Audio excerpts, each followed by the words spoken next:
You've been fasting for 16 hours, and the first thing you eat is about to decide whether any of it mattered.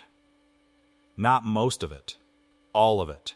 The fat burning, the cellular repair, the hormonal reset your body spent the entire night building. One wrong bite and your body's metabolic state shifts completely in under 5 minutes. Here's what nobody in the fasting community is telling you. The fast itself is not where the transformation happens. The fast is just the setup. The real biology, the muscle repair, the fat mobilization, the insulin sensitivity your body spent 16 hours constructing all of it, lives or dies, in the first meal you eat after breaking that fast. And the vast majority of people, including the ones doing everything else right, are breaking their fast in exactly the wrong way every single morning. Stay with me, because what's happening inside your body right now is more fascinating and more fixable than you think. Let's start with what your body actually went through during those 16 hours, because understanding the state you're in changes everything about what you do next. In the first 10 to 12 hours of a fast, your liver works through its glycogen, reserves the stored glucose it keeps on hand for quick energy. Once those stores are drawn down, your body has to source fuel from somewhere else entirely. And this is where the biology becomes genuinely remarkable. Your pancreas reduces insulin output to some of the lowest levels it will reach all day. Insulin is a storage hormone. When it's elevated, your body's fat cells are effectively locked to the enzyme that releases stored fat, called hormone-sensitive lipase, stays suppressed. But when insulin drops, that enzyme activates. Stored body fat begins breaking down into free fatty acids that travel through your bloodstream to your liver and muscles to be burnt as fuel. You are, quite literally, running on your own stored energy. Around hour 14, something else kicks in. Your body ramps up a process called autophagy, a form of cellular housekeeping, where your cells begin breaking down and recycling their own damaged components. Old mitochondria, misfolded proteins, and cellular debris that contributes to inflammation and aging. Research into fasting and autophagy is still developing, but the current evidence, including work published in journals like Cell and Nature Reviews Molecular Cell Biology, consistently shows that extended fasting is one of the most reliable ways humans can activate this process. Your cells are essentially self-cleaning during this window. Growth hormone also rises meaningfully during extended fasting. Studies have documented significant increases in growth hormone secretion during fasting periods, and growth hormone plays a central role in preserving muscle mass while your body is mobilizing fat for fuel.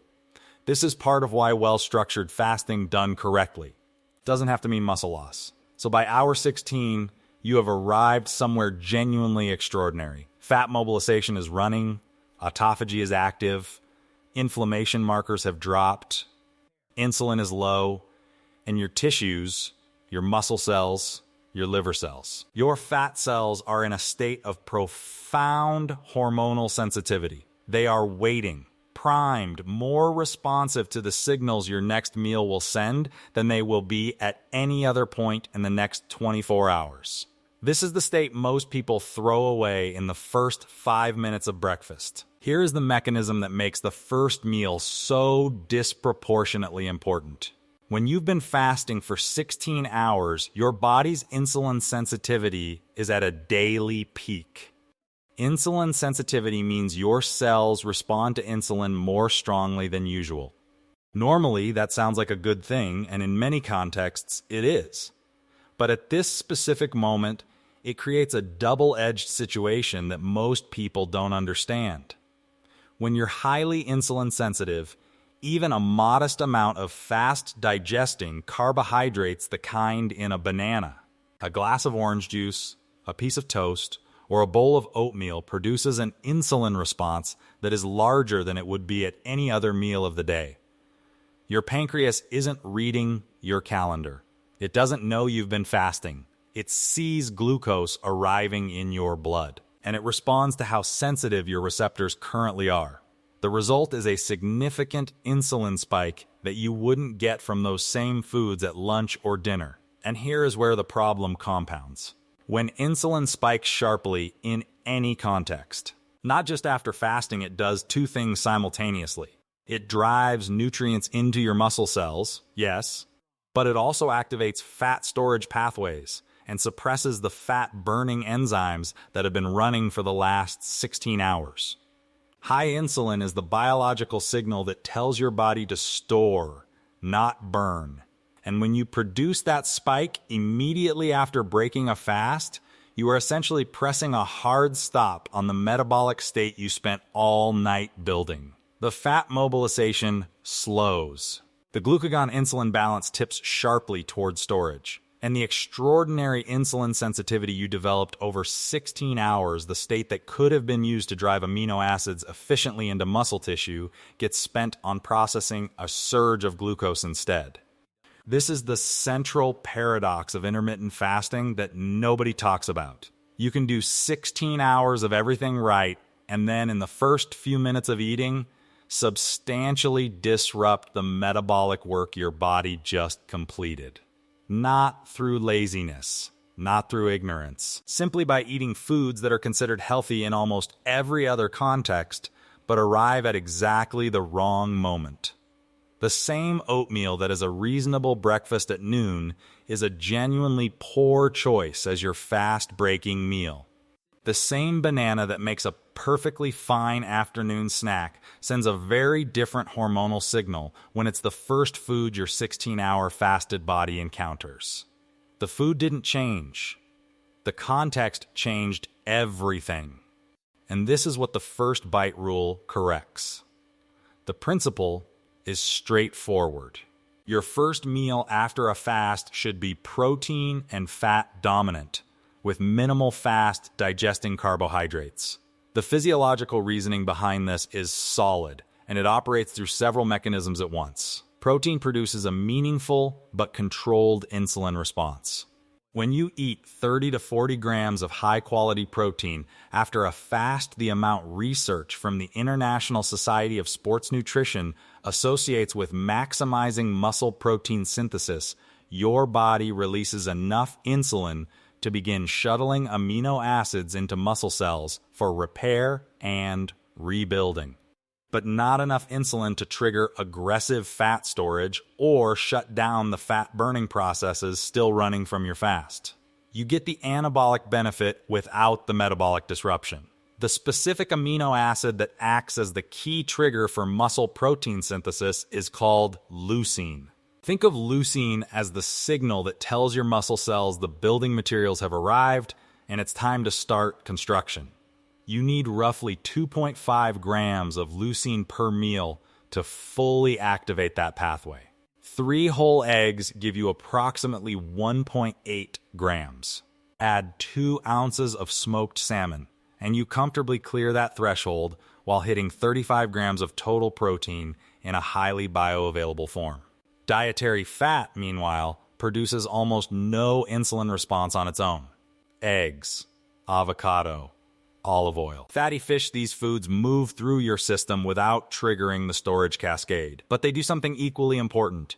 Fat slows gastric emptying.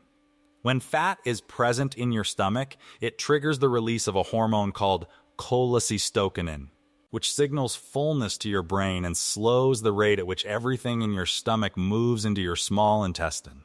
This controlled release rate means that even the small amounts of carbohydrates you'll eventually reintroduce later in your eating window get absorbed gradually rather than flooding your bloodstream all at once.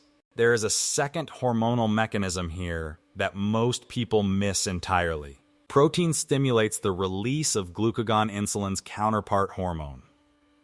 Where insulin drives nutrients into storage, glucagon keeps your liver releasing glucose from its reserves at a slow, controlled rate.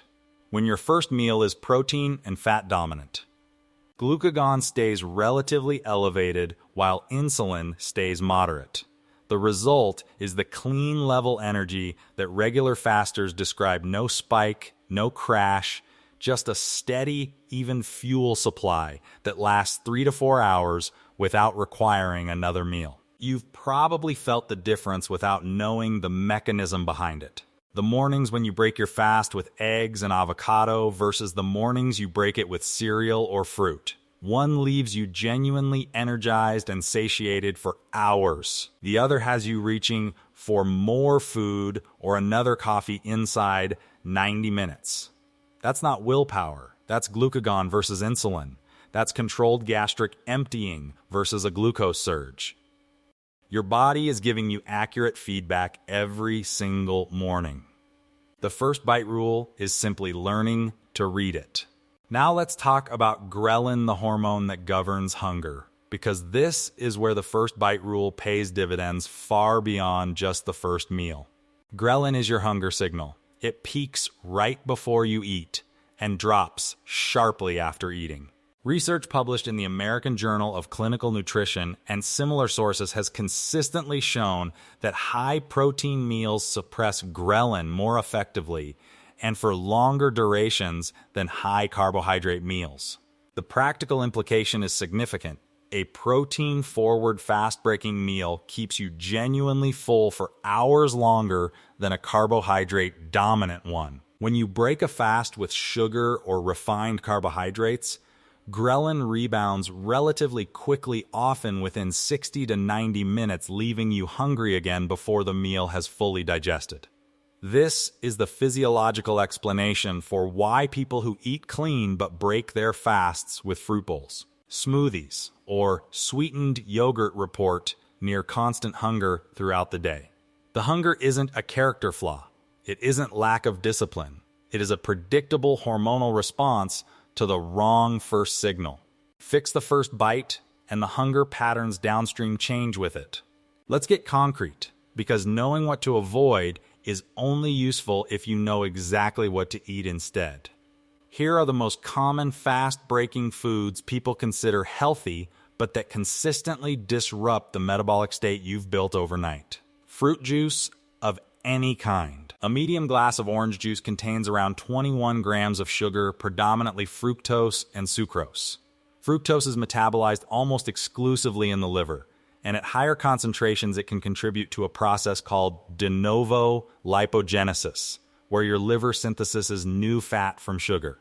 After a fast, when your liver is already processing the transition out of fat-burning mode, a hit of concentrated fructose is one of the least helpful things you can give it. Oats and granola. In a non-fasted context, oats are a reasonable food. But at the end of a 16-hour fast, the elevated insulin sensitivity of your body amplifies the glycemic response to anything with a meaningful carbohydrate load. The effective metabolic impact of oats at fast breaking is higher than it would be at any other point in your day. Protein bars and meal replacement shakes. These are particularly deceptive because people assume protein content means they're safe. Read the label. Most commercial protein bars contain 20 to 35 grams of sugar or maltodextrin, a processed carbohydrate with a glycemic index higher than table sugar. The protein content does not neutralize the insulin response from the carbohydrates. You are getting a sugar delivery vehicle with protein branding. Sweetened yogurt. Plain full-fat yogurt has a reasonable nutritional profile for fast-breaking moderate protein, some fat, and slowly digesting lactose. The moment sweetened fruit or flavored syrups are added, you've significantly changed the glycemic picture. Sports drinks and electrolyte beverages containing dextrose or sucrose. Some people break their fast with these thinking they're only replenishing minerals. Many formulations contain substantial simple sugars that will trigger an insulin response before you've eaten a single calorie of real food. Now let's build the actual meal, because everything above is only useful with a concrete alternative. Your ideal fast-breaking meal has 3 components. First, 30 to 40 grams of complete protein from a high leucine source. Whole eggs are ideal, not just whites, because the yolk contains vitamin D, choline, and fat-soluble vitamins that play direct roles in insulin sensitivity and liver health. Wild-caught fatty fish like salmon or sardines are excellent. Grass-fed beef, full-fat unsweetened Greek yogurt, and cottage cheese are all strong options. For plant-based eaters, tempeh and a combination of hemp seeds and legumes can hit the leucine threshold with some planning. Second, 15 to 25 grams of dietary fat from whole food sources. Half an avocado provides approximately 15 grams, predominantly oleic acid, which has documented anti-inflammatory properties. A tablespoon of extra virgin olive oil, a small handful of walnuts or macadamia nuts, or simply the fat naturally present in whole eggs and fatty fish all serve this function well. Third, optional non-starchy vegetables for fiber, micronutrients, and volume. Spinach, arugula, cucumber, zucchini, broccoli, asparagus. None of these meaningfully affect your insulin response, and all of them make the meal feel genuinely satisfying rather than restrictive. Here is the specific recipe that checks every one of these boxes, takes under 10 minutes, and costs around $6. 3 whole eggs, 2 ounces of smoked salmon or a small tin of wild-caught sardines, half an avocado, 1 cup of baby spinach, a quarter of a small cucumber, 1 tablespoon of extra virgin olive oil, sea salt, black pepper, and optionally a squeeze of lemon. Cook the eggs slowly over medium-low heat in the olive oil. Low and slow matters here. It preserves the fat-soluble vitamins in the yolk that high heat degrades, and it produces a softer texture that's easier to eat deliberately. While the eggs cook, plate your spinach and cucumber as a base. Add the avocado sliced rather than mashed. The intact cellular structure slows oxidation. Layer the smoked salmon on top, or drain and add your sardines. If you're using sardines packed in olive oil, the oil in the tin is excellent for drizzling over the whole plate. It's already rich in omega-3 fatty acids and adds depth of flavor. Pull the eggs when they're just set, and still slightly glossy residual heat will finish them. The final meal delivers approximately 38 grams of protein, 28 grams of healthy fats, 8 grams of fiber, and fewer than 10 grams of net carbohydrates. Insulin response, modest and controlled. Leucine content, above the muscle protein synthesis threshold. Ghrelin suppression, extended. Nutrient density, exceptional. You're getting vitamin D, B12, omega-3 fatty acids, choline, potassium, folate, and a full range of fat-soluble vitamins that can only be absorbed in the presence of dietary fat. This meal works because it meets your biology exactly where it is after 16 hours of fasting instead of working against it.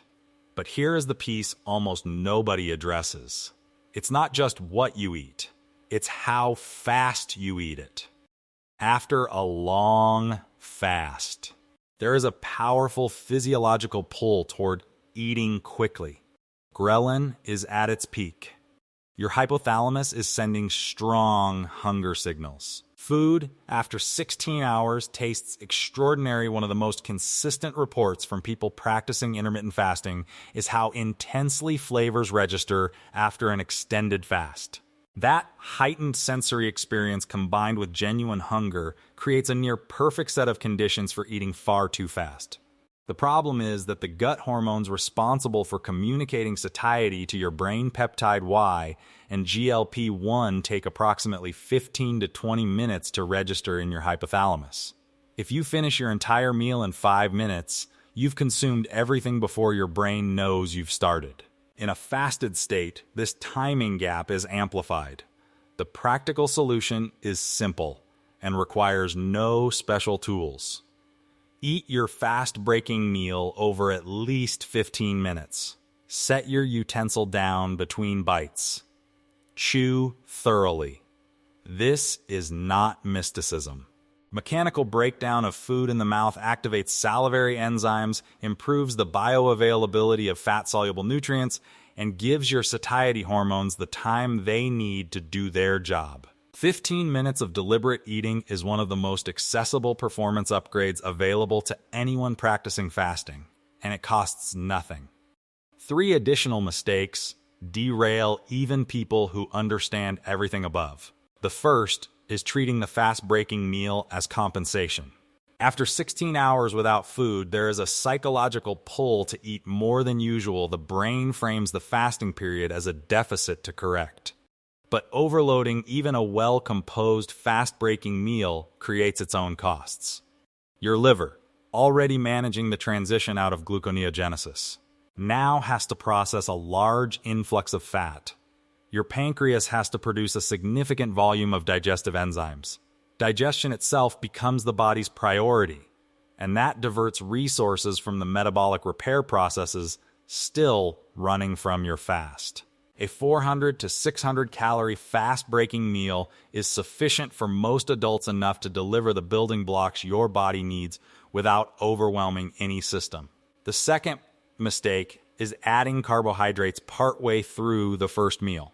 Some people start with protein and then add toast or fruit 10 minutes in, thinking they've covered their bases. From a hormonal standpoint, this is only marginally better than leading with carbohydrates. Your insulin response builds on the entire meal. Adding fast-digesting carbohydrates to a system already receiving a protein signal still produces a meaningful spike in the context of a fasted state. Keep the entire first meal carbohydrate minimal.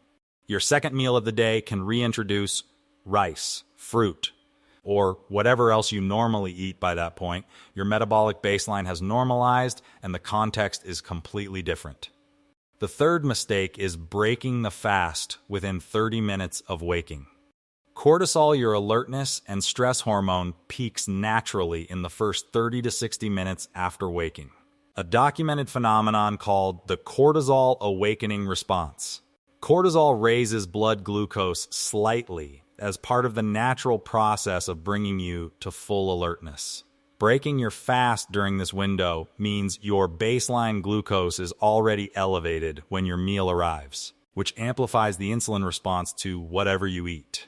Waiting 60 to 90 minutes after waking before breaking your fast, even if your 16-hour window has technically ended, produces a measurably more controlled hormonal environment for your first meal. Here is what this all comes down to. Your body spent 16 hours building an extraordinary metabolic state.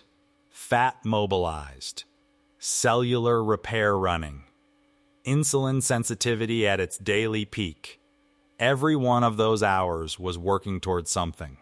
The first bite rule is simply the decision to honor that work instead of undo it. 3 eggs, 2 ounces of salmon, half an avocado, and a handful of spinach. 10 minutes of cooking, 15 minutes of eating. That is the entire protocol. And starting with your very next fast, you know exactly how to use it. I want to ask you something before you go. What have you been breaking your fasts with until today? Drop it in the comments, because I'd genuinely like to know how common the patterns really are. If this changed how you think about fasting, the next piece of the puzzle matters just as much. What you eat in the hours before your fast begins determines the quality of the fast itself. That video is next. Watch it before your next fasting cycle, because the setup and the break are 2 halves of the same system.